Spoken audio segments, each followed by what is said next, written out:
Well, we are unlocking the future for people with cerebral palsy, and the UCP is holding the keys. So we are joined now by Roger Slingerman, Executive Director of United Cerebral Palsy of Central California, or UCPCC, along with Keith Allen, President of UCPCC, a Board of Directors. So thank you guys for being here. Let's tell everybody exactly what is cerebral palsy. We'll set the scene for this segment. Well, cerebral palsy is a type of disability that a person gets when they're born, typically, and we provide services for that. What's the misnomer is that UCP is not for just people with cerebral palsy. Okay. It's for all different types of disabilities. Okay. Down syndrome, autism, intellectual disabilities. So it's, as a matter of fact, we're looking at changing our name because of that. Because of that. Yeah, we want to go to UCP Plus, to be honest, because the Plus will tell you that it's more than that. We've been around since 1954. We were established then. Been around next year in 70th year. So wow. We've been around providing services for not only adults but children with disability as well. Okay, so you provide services for a ton of different people, and you're opening a new location. Are we calling it a campus? Is that what we're calling it? Right now it's a campus, because that's kind of what they call it, their North Campus, the Old Well Church on Maple and Nees. Oh, wow. Yeah, we actually purchased the building about 2+ years ago. Yeah. We just got the keys about 3 weeks ago, moved some of our admin in. Our students and rest of our program won't move in there for probably 6 to 8 months because we're going to do a big renovation and demo on the facility.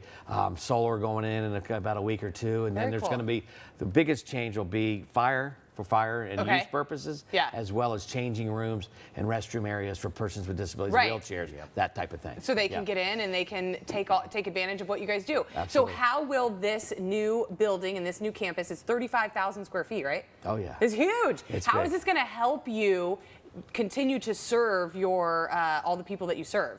Well, first of all, it gives us room for growth. We've outgrown our 2 facilities that we are in Fresno. We're going to combine the 2. So it'll allow us probably eventually to have maybe 100 and 150 more people at the facility. There's a lot more space there. First of all, parking. Our staff and everybody that comes to visit us for a meeting is going to be excited just for the parking purpose. We might have to have valet just to make it easy. But it's an exciting time for us. It's a long time coming. You always want to grow, and you want to grow in the right way. This allows us to do that. Very inclusionary. What we want the building. We want it community oriented, and we want people to come use it when we're not using it. So in the evenings and weekends, our goal is to have it available to use for outside functions, outside events.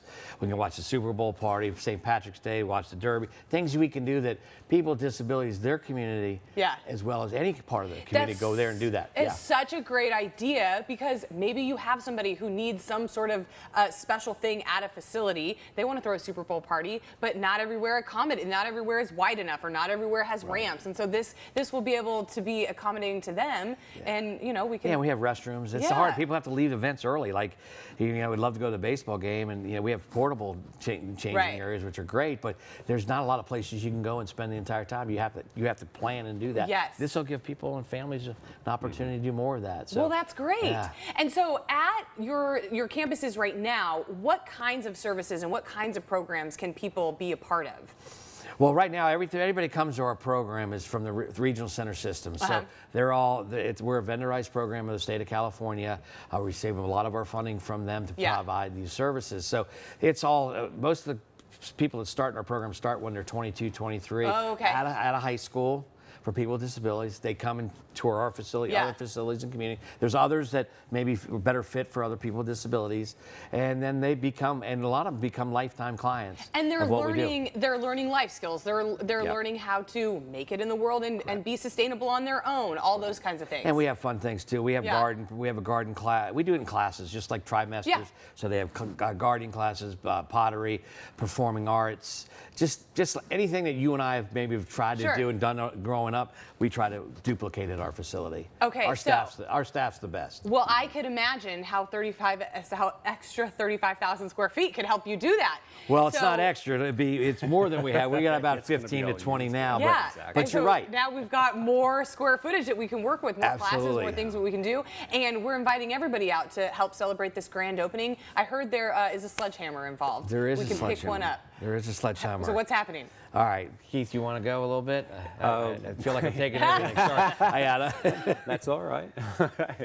You know, what we're going to have is a wall that's going to be out there, and folks are going to be able to go through, and whether they want to vent or their frustrations or whatever else, but it's basically about awareness with you know, for what we are doing at our new campus. Yeah. You know, and so we do have some demolition that needs to be done. So now it's just like the demolition has kind of turned into a fundraiser. So we will have a wall up for folks to go through, and they can go through and make the donation and go to town. Pick up the sledgehammer. Pick up the sledgehammer and go to town. Well, I can tell you, we do that at my gym. Actually, we take a sledgehammer to tires, and it does feel good. Yeah, exactly. So when and where can we come to this grand opening event, to this demolition event? When can we come to it? Yeah, it's going to be on Thursday, June 22nd. Okay. 5 to 8 p.m.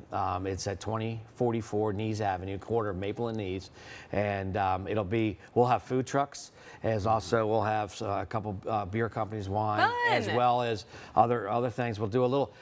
Part of it is our theme for the whole Capital Camp is unlocking potential. All right. Everybody holds a key for giving people with disabilities a greater opportunity. Yeah. The event is called Unlocking the Future. Unlocking Same the future. thing, right? We're so unlocking again, the potential. And the people from the well, a few of their staff will be over to kind of hand the keys over. Oh, that's nice. Because we've built a great relationship with them and feel like, and we want to respect their facility, what they left, and then down the road we want to use their facility to help them with what we do. Well, I'm excited. This is good for the community, good for everybody involved. It'll be a fun event. We'll have all the information online. Roger and Keith, thank you so much for being here today. I appreciate it. Thank you. Thank you very much. Still to come here, how to take years off your appearance with the help of your body's own resources. The Morpheus 8 technology available at the Bayer Laser and Skincare Center next.